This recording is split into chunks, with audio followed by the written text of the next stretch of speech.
démocratique du Congo. Et voici les 10 méga-projets qui, dès 2026, pourraient transformer ce géant endormi en véritable puissance régionale. Restez jusqu'à la fin, car le numéro 1 risque de vous surprendre.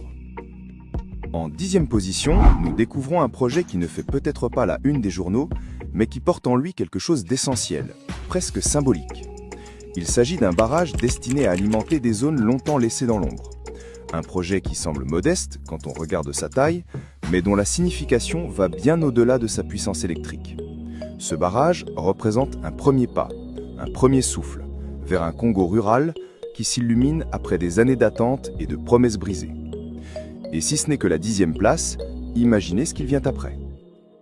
En 9e position, un projet qui change totalement de registre.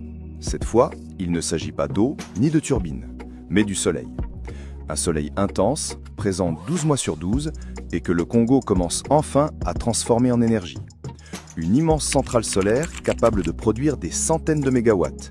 Une véritable mer de panneaux alignés à perte de vue, captant la lumière du jour pour la transformer en électricité propre, stable, moderne.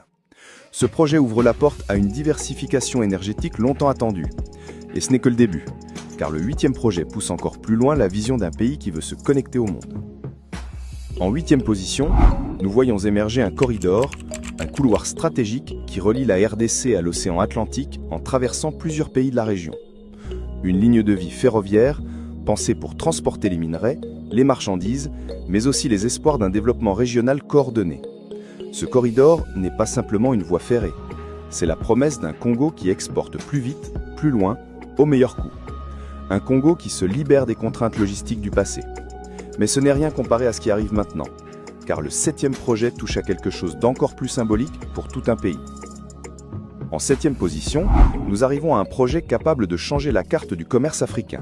Un port en eau profonde, un port attendu depuis des décennies.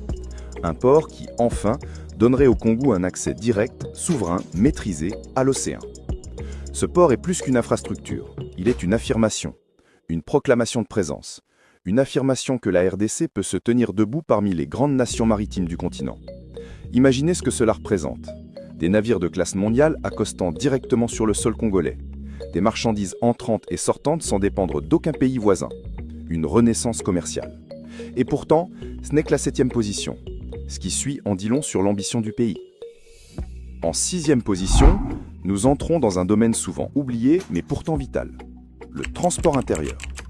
Pendant longtemps, voyager ou transporter des marchandises à l'intérieur du Congo relevait du défi.